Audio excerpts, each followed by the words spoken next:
नाशिक जिल्ह्यातील खेलदरी येथे सध्या बालसंस्कार शिबिर उत्साहात सुरू आहे. 10 मे ते 30 मे दरम्यान चालणाऱ्या या शिबिरामध्ये लहान मुलांना अभंग, श्लोक, पखवाज वादन यासारख्या सांस्कृतिक शिक्षणासोबतच शारीरिक शिक्षण आणि विविध मैदानी खेळांचे प्रशिक्षण दिले जात आहे. मुलांच्या सर्वांगीण विकासासाठी आयोजित करण्यात आलेल्या या शिबिराला पालक आणि ग्रामस्थांकडूनही चांगला प्रतिसाद मिळत आहे. जाणून घेऊयात या उपक्रमाविषयी अधिक माहिती. रामकृष्ण हरी मंडळी, मी वैभव. आपण बघत आहात प्रबंधभूमी महाराष्ट्र न्यूज. आपण आज चांदवड तालुक्यातील खेलदरी गावात आलेलो आहोत आणि या खेलदरी गावामध्ये येण्याचं एक विशेष कारण आहे.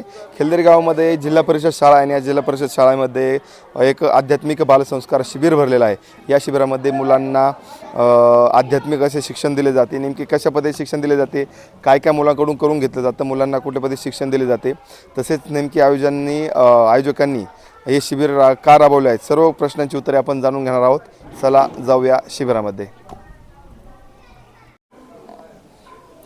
या बालसंस्कार शिबिरातील हे शिक्षक वृंद आहेत, गुरुवर्य आहेत, तसेच आयोजक आहेत शिबिराचे. आपण त्यांच्याशी चर्चा करूया. महाराज रामकृष्ण हरी. रामकृष्ण हरी. आपल्यासोबत गोकुळ महाराज आहे. गोकुळ महाराज, तुम्हाला एक प्रश्न असू शकतो, ह्या ज्या शिबिराचं जे आयोजन केलं आहे त्या शिबिराचं आयोजन करण्यामागचा मुख्य हेतू कोणता, मूळ हेतू कोणता? या इंटरनेट युगामध्ये आपल्याला सद्यस्थितीमध्ये मुलांचा जास्त कल हा मोबाईलकडे किंवा कम्प्युटरकडे आपल्याला पाहायला मिळतो आणि या मोबाईलमध्ये असणारे जे काही ॲप आहे त्या ॲपचा परिणाम मुलांच्या मनावरती वाईटही होतो आहे. तसंच या धावपळीच्या युगामध्ये मुलांचे जे पालक आहे त्यांचं जास्त लक्ष मुलांकडे देणं होत नाही आणि म्हणून मुलांच्या मनावरती होणारा जो संस्काराचा परिणाम आहे तो योग्य तो होत नाही आणि म्हणून त्या मुलांच्या मनावरती योग्य ते संस्कार व्हावे, ते मुलांच्या अंतःकरणामध्ये चांगल्या प्रकारे रुजावे, आपला धर्म, आपली संस्कृती, आपले संस्कार हे मुलांपर्यंत पोहोचावे, याकरता या शिबिराचा मुख्य उद्देश आहे. नक्की शिबिराचा उद्देश खूप योग्य आहे. महाराज, हे जे शिबिर आहे या शिबिराच्या दररोजची दिनचर्या कशी असते? विद्यार्थी साधारणतः पहाटे 5 वाजता उठतात.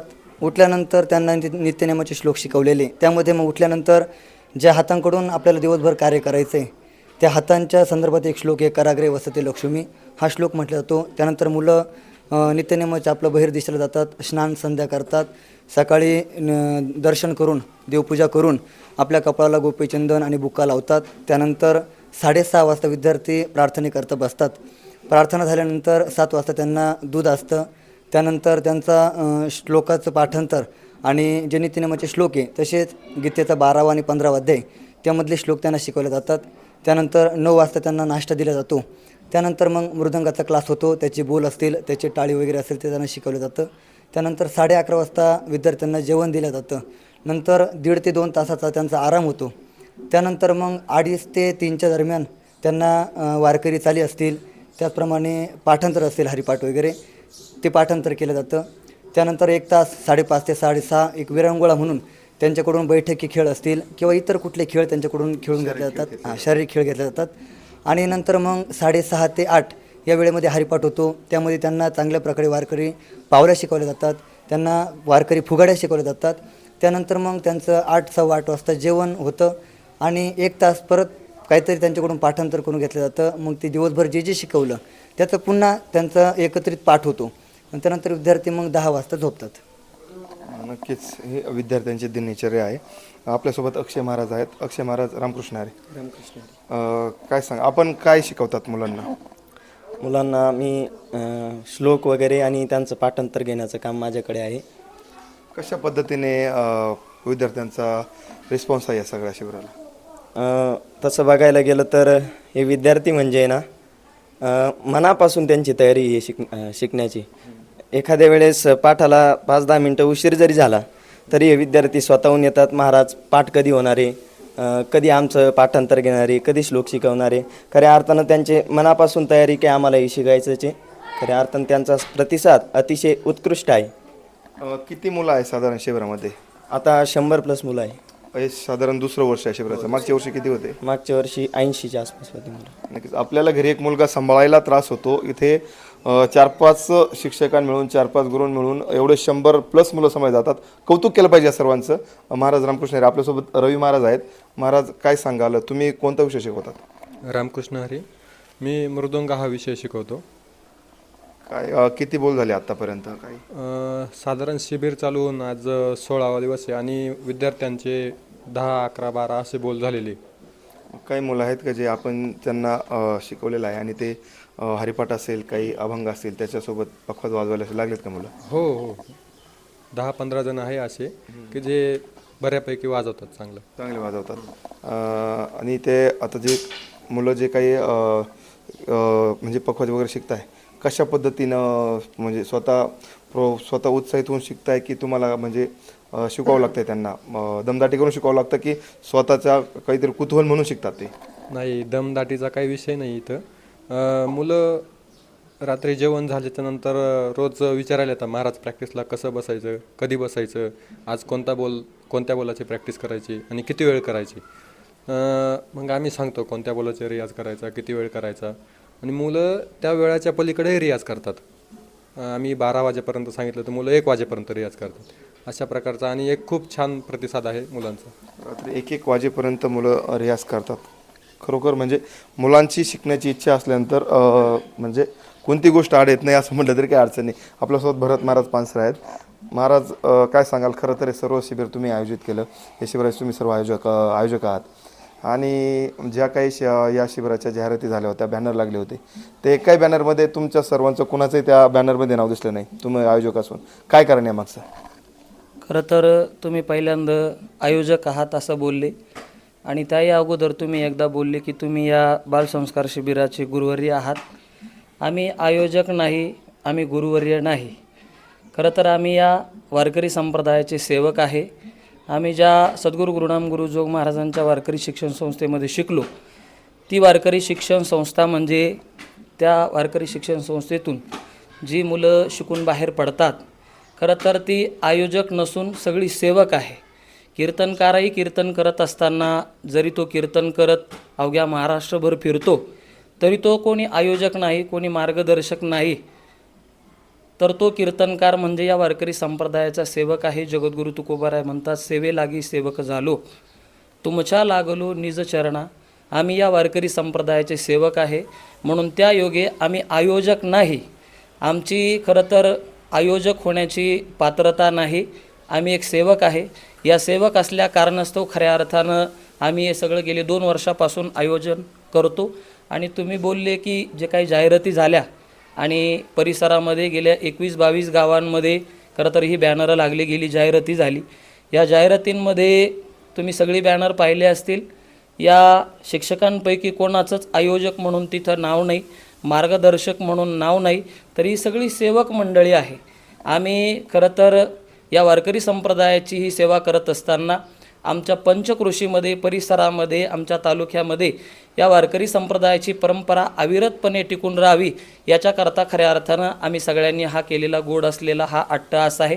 याच्या पलीकडं आम्हाला या परिसरामध्ये मार्गदर्शक व्हायचं नाही, सूत्रसंचालक व्हायचं नाही. आम्ही फक्त या परिसराचे सगळ्यांचे या वारकरी संप्रदायाच्या नात्याने आम्ही सेवक आहोत. हीच आमची खरं तर सदैव आमच्या अंतःकरणामध्ये अशाच पद्धतीची इच्छा राहील. हे सगळं बोलण्यासाठी मोठं मन लागतं, काही विषय नाही तर तुमच्याकडे आहेत.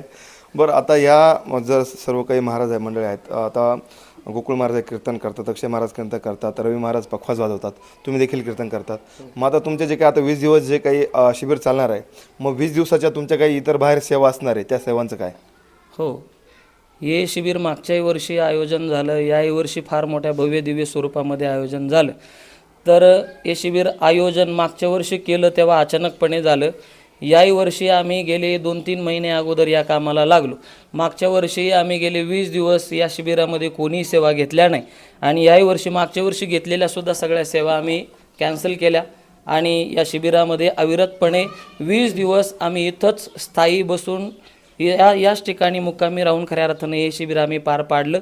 आणि याही वर्षी गेले आम्ही वर्षभरामध्ये जो मे महिना आहे, या मे महिन्यातल्या 10 मे ते 30 मे या कालावधीमध्ये आदरणीय गोकुळ महाराज असतील, आदरणीय अक्षय महाराज असतील, रवींद्रजी महाराज असतील, यांनी कोणीही या 20 दिवसामध्ये सेवा घेतल्या नाही.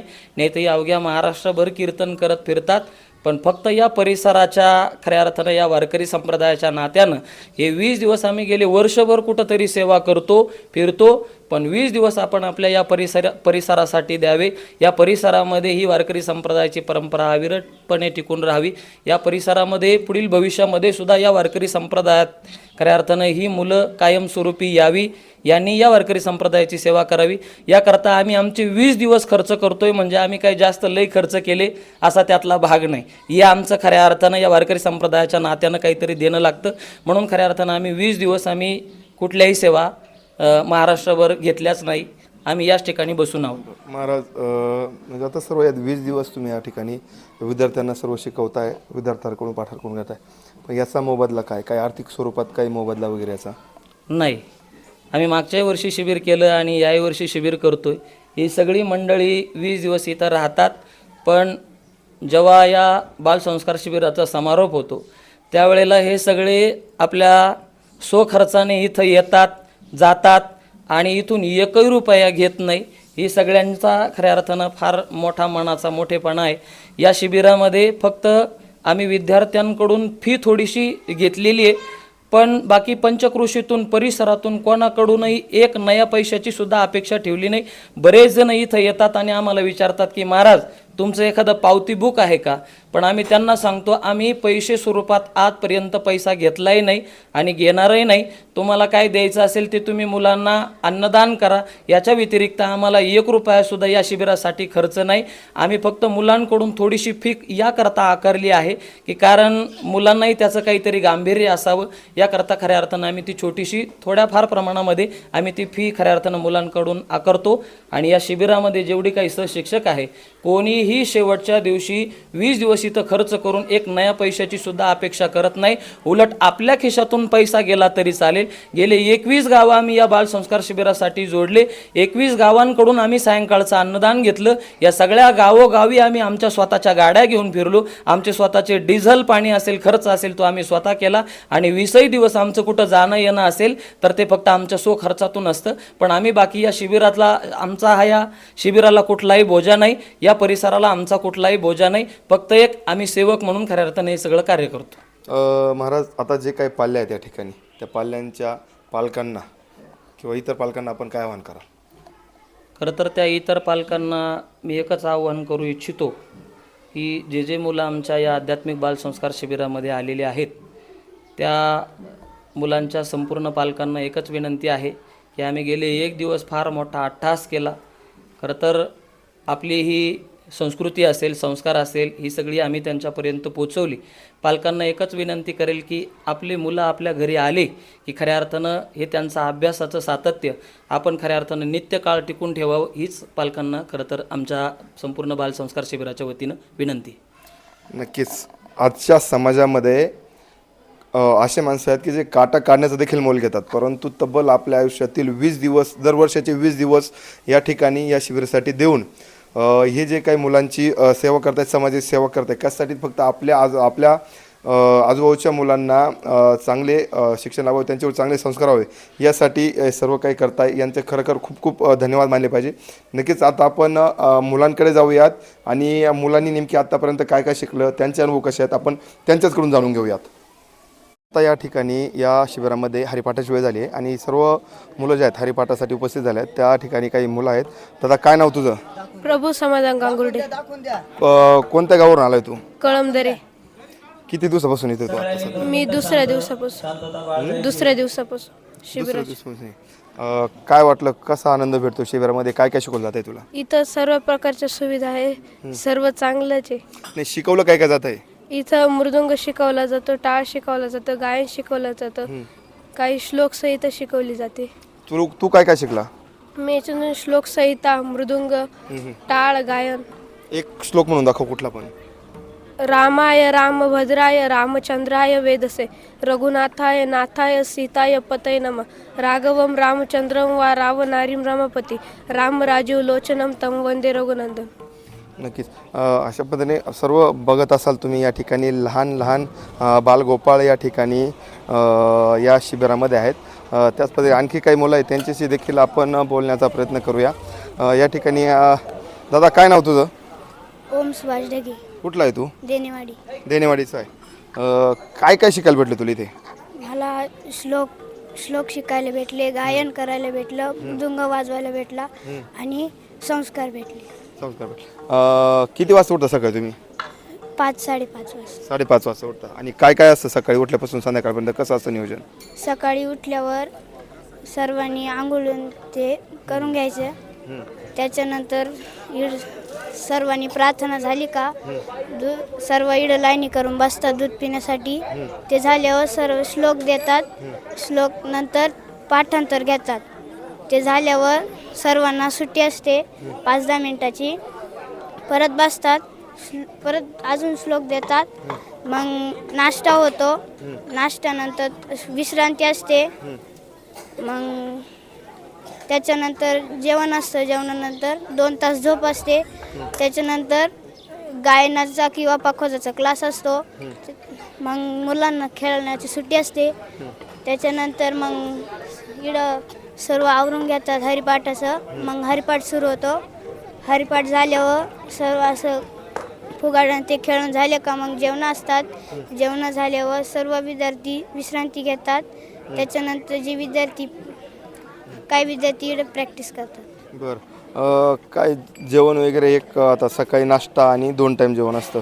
पोटभर जेवण भेटतं का? हो, कसं असतं जेवण? खूप छान. खूप छान असतं. आवडतं का? हो. घरची आठवण येते का? नाही. घरची आठवण येत नाही? किती दिवस झाले तुला इथे येऊन? 10.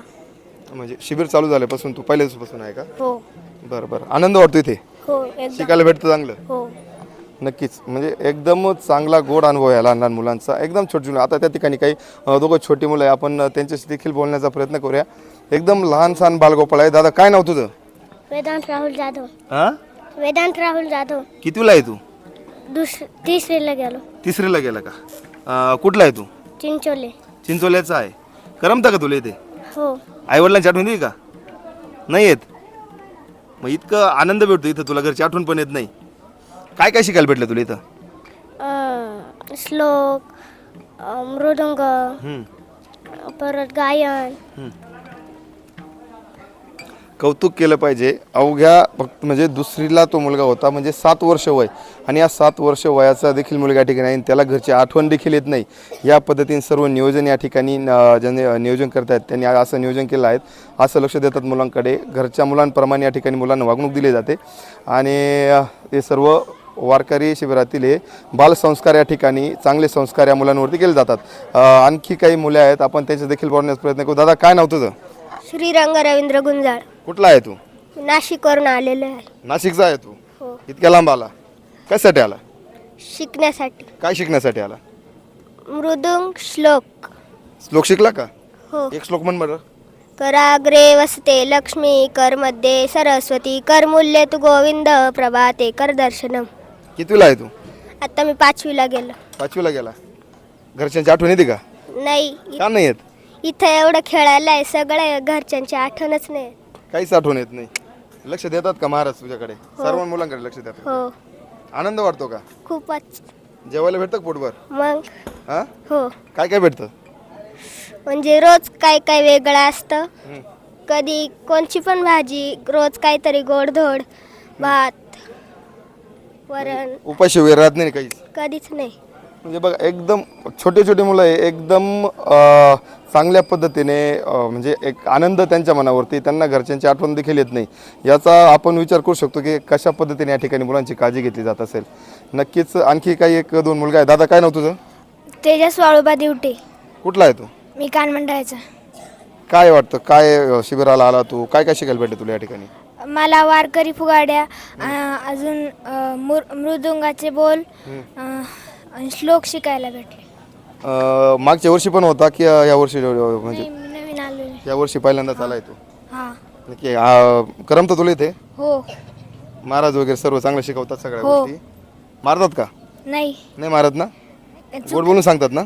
हां, चूक असली तर मारता. बरं बरं, ठीक आहे, काही विषय नाही. नक्कीच या ठिकाणी आणखी काही व्यासपीठ चालक आहेत आजचे. आपण त्यांच्याच देखील बोलण्याचा प्रयत्न करू. सर्वसाधारण आपण मागच्या वेळी देखील आपली बाईट घेतली होती मागच्या वर्षी. हे आपलं 2रं वर्ष आहे. काय वाटतं, मागच्या वर्षी शिबिर आणि या वर्षी शिबिर, अजून काय आणखी बदल झाले, काय आणखी नवीन गोष्टी पाहायला भेटल्या वर्षी? यावर्षी खूप बदल झाला. मागच्या वर्षी पण खूप सुंदर शिबिर झालता. यावर्षी अतिउत्तम, त्याच्यापेक्षा अजून खूप नवीन मुलं आले, त्यांनी पण आपल्या सर्वांना प्रोत्साहन केलं. परत त्या सगळ्या मिळून आपण आज हरिपाठ एवढा छान हरिपाठ करतो. सर्वांना आमच्या गुरुजींनी सर्वांना पावले शिकवल्या, सर्वांना एकदम छान वागणं संस्कृत भाषा शिकवली. अजून आम्हाला दररोज गीतेचा पाठ घेतात गुरुजी आमच्या. अजून खूप छान गायन शिकवतात आमचे गोकुळ गुरुजी. अजून आमची खूप छान मजा. मुलांचे प्रतिसाद कसा आहे? मुलांना आवडतं का? मुलांना करमतं का? हो, खूप छान मुलं आहे. सगळे मुलं संस्कार म्हणजे ऐकणारे मुलं आहेत, सगळे सगळे समजून घेतात, पाठांतर करून सगळ्या गोष्टी त्यांचं व्यवस्थित होतं. हो, काय काय शिकवलं जाते मुलांना आता इथे? मुलांना आता संहिता, श्लोकांची संहिता, अजून हरिपाठाचं रिव्हिजन, अजून मृदुंगाचा सराव, अजून गायन, अजून टाळी. काय नक्कीच. आणि या ठिकाणी जी शाळा आहे, शाळेमध्ये कार्यक्रम आहे, राहण्याची व्यवस्था कशी आहे, सगळ्या गोष्टी कशा आहे या ठिकाणी? एक नंबर आहे राहण्याची व्यवस्था. बघितलं मंडळी, मुलांचा उत्साह किती होता. हरिपाठात दंग होऊन नाचणारे मुलं, तसेच या ठिकाणी एकदम आनंदात अति उत्साहात वावरणारे मुलं. तब्बल 16 दिवसापासून हे मुलं इथे आहेत. त्यांना त्यांच्या आईवडिलांची देखील आठवण या ठिकाणी येत नाही. एवढं प्रेम या गुरुवारांनी, या महाराजांनी, या शिक्षकांनी त्यांना दिलेलं आहे. आणि एक आध्यात्मिक असे शिक्षण, आध्यात्मिक संस्कार या बालमनावर रुजवले जात आहेत, जेणेकरून या भविष्यामध्ये या मुलांना कुठल्याही गोष्टीचा म्हणजे बाहेरच्या इतर गोष्टींचा नाद न लागता हे मुलं संस्कारी मुलं घडतील आणि आईवडिलांची सेवा करतील, अशा पद्धतीने इथे मुलांना तयार केलं जात आहे. नक्कीच आपणही आपल्या मुलांना शक्य होईल तेवढे संस्कार लावा आणि जेणेकरून ते पुढे भविष्यात आपल्याला योग्य पद्धतीने सांभाळतील, योग्य आपले काळजी घेतील, या पद्धतीने आपल्या मुलांना संस्कार केले लागतील, याच्याकडे नक्कीच आपण लक्ष द्या. प्रबंधभूमी महाराष्ट्र न्यूजसाठी मी वैभव भांबर, चांदवड. ताज्या व महत्त्वाच्या बातम्या बघण्यासाठी प्ले स्टोअरवर जा, प्रबंधभूमी ॲप डाउनलोड करा व या धावपळीच्या जीवनात अपडेट राहा.